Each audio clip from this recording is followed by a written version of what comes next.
After supervised, semi-supervised and unsupervised learning, let's talk about bias variance trade-off in this video.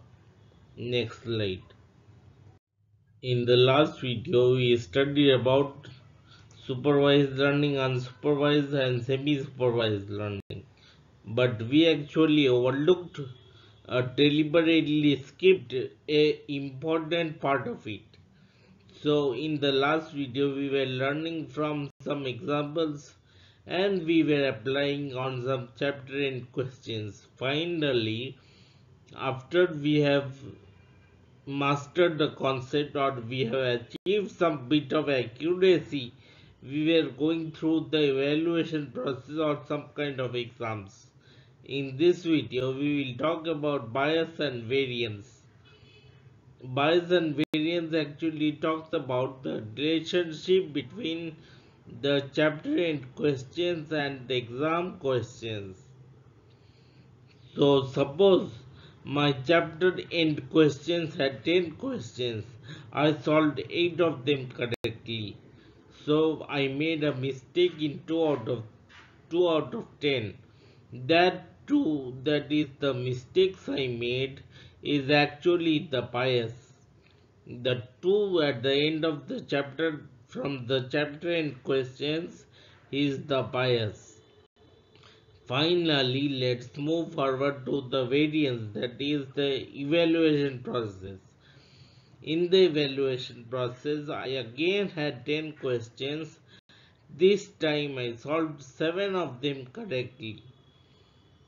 So I made a mistake in 3 out of them.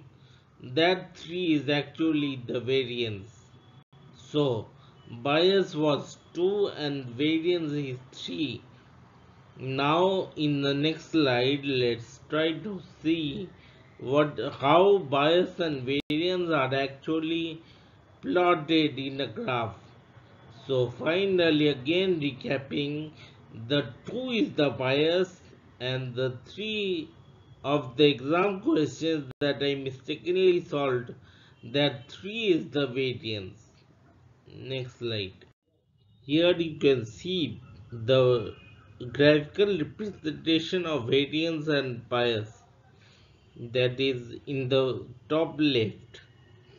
You can see low bias and low variance, that is I am accurately say 10 out of 10 I am scoring in my chapter and questions, and also in the exams I am scoring 10 out of 10. That is why that is low bias, that is I have made less mistakes in the chapter and questions. That is why you can see it is concentrated at the center, all the dots are concentrated at the center. And I had made less mistakes in the exam.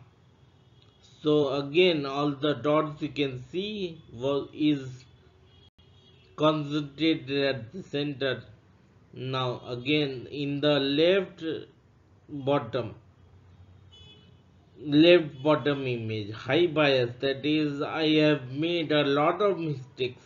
Say I have scored 5 out of 10, but in the exam I have scored 10 out of 10.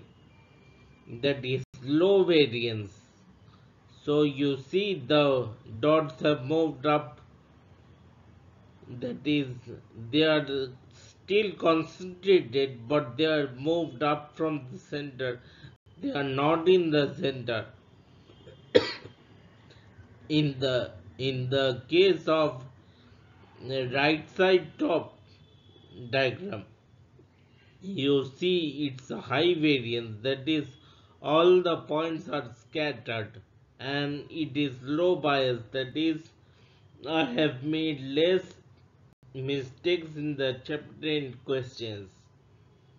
So see, you can see the dots are scattered but it's more or less near the center.